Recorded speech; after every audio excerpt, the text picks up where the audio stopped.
Hey guys, here reviewing another fragrance. Today I'm going to be talking about Lalique's Hommage A L'Homme. This fragrance was released in 2011 and the perfumés behind it are Christine Nagel and Mithil Beja.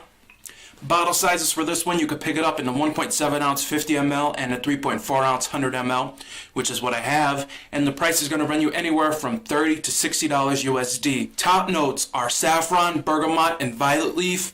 Middle notes are tonka bean, violet, and pepper, and base notes are musk, labdanum, and oud. Seasons for this one, you can pull it off in the spring, fall, and winter.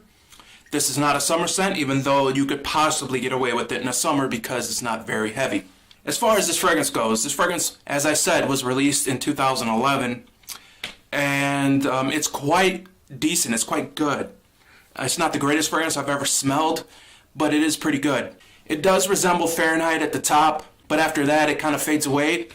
If you guys saw my unboxing of this, I did say that it was very similar to Fahrenheit, but after the opening it pretty much splits from Fahrenheit, from the Fahrenheit vibe, and gets more sweeter, a little bit more floral, and a little bit of the musk starts to come out. Now as far as oud, this one doesn't really have much in there. There's really not much wood in here, period.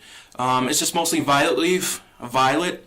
You get a little bit of saffron, some bergamot at the top, and you do get tonka bean, which provides it with some sweetness. So this fragrance is sweet, and it does smell like gasoline at the top. But after a while, that gasoline vibe starts to die down a little bit, and the tonka bean starts to come out more along with the musk. This one is not very strong, and that's one of my gripes with this one. It's not very strong. It's not like Fahrenheit, where Fahrenheit you can smell it pretty much anywhere. This one is very shy. This one is very reserved. It's laid back, and you know it's more for a casual wear rather than trying to be different. But you're still going to be different with this one. This one smells very different. It's not a typical fragrance that you would get in a department store. This smells nothing like any of those fragrances. It's actually pretty unique. And if I had a rating for uniqueness, I would say that this is a 10, but I don't. I do like this fragrance, but I don't love it. I like it a lot, but I don't love it. To me, it's just too shy. It doesn't really last super long. You get about 7 to 9 hours of longevity, which is good, but you would expect more from this fragrance. This fragrance, however, let me say, this fragrance is still pretty good. If you have this fragrance, you're doing right with it and you like it, let me know in the comments. Let me know what you think. But overall, it does smell similar to Fahrenheit. If I had to make a comparison, I would say that it's a more modern version of Fahrenheit. Not that Fahrenheit is dated by any stretch of the imagination, but with the tonka bean and with the sweetness, that's going on with today's fragrances, this one definitely does incorporate a little bit of that into the scent. Now, as far as the bottle is absolutely gorgeous. Let me tell you, it is very, very heavy. It is a lot bigger than it looks in pictures. In person, it is bigger than it looks in pictures. I mean, it's very nice. If you don't know about Lalique, they are a glassware company. This is what they specialize in, so you would expect their bottles to look as fabulous as their other crystalware does. So, I mean, they definitely live up to that reputation that they've obtained. Now, as far as what I consider Lalique's best fragrance to be, this is not it. I still think Encore Noir is much, much better than this one, but if you're looking for something that smells like Fahrenheit, is a little more modern, and a lot more easier to wear, this is definitely a good alternative for that. Now, as far as longevity, like I said, you get 7 to 9 hours, not bad. Projection is below average, you get about 2 hours tops. And this one, it starts right off the bat. It's pretty much just a little bit above being a skin scent. So at no point is this fragrance ever strong.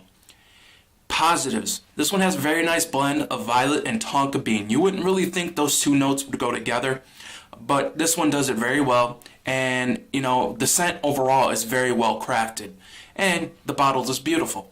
Negatives. It doesn't project very much. It's too close to the skin, and it's not really for everyday use, and it's certainly not for everyone.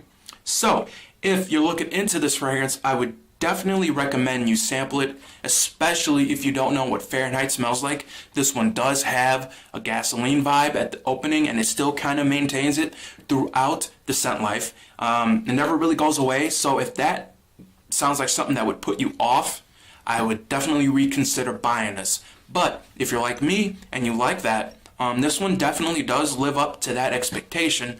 The only problem with it is that it is too close to the skin. It doesn't project much on my skin. Maybe on your skin it will. But, you know, what can you say? Ratings for this one, I give it, for smell, I give it an 8 out of 10. Good smell, very good smell. I have no complaints about the smell. Longevity, 7 out of 10. It lasts about 7 to 9 hours. It's not bad. It's about average for me. And projection gets a 5 out of 10.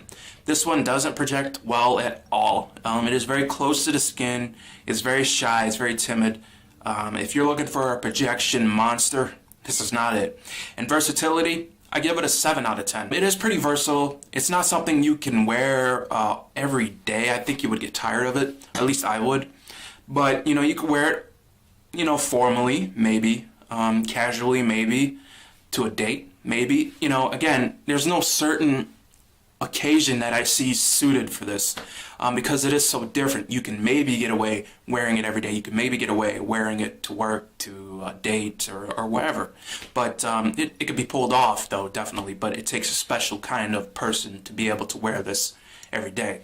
Now, as far as compliment factor, I would give it a 7 out of 10. Most people are not going to think this smells great.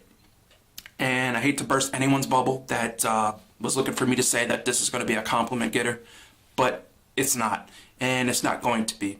Unless you're around a certain group of people who happen to appreciate the smell of sweet gasoline or something like that. Most people, especially young girls, are not going to like this, which brings me to my final point.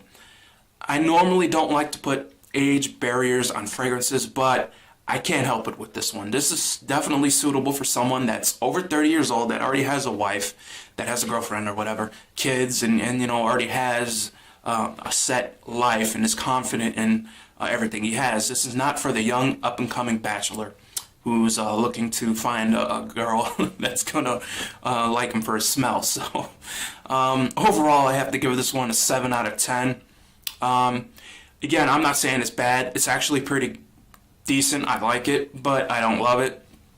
And to be honest with you, the opening was really great, and I really thought this was going to be awesome, but the dry down kind of disappointed me. You know, because of the gasoline vibe, because of the violet, and the violet leaf kind of went away, and I was just left with Tonka bean and a little bit of musk and a little bit of the violet leaf. So it's not bad. The dry down certainly isn't bad, but definitely it's definitely not as good as the opening. So like I said, overall, this one is a pretty good fragrance. You know, hopefully you guys enjoyed this review, and hopefully you found this informative. I'm off for now, guys. Thanks for watching.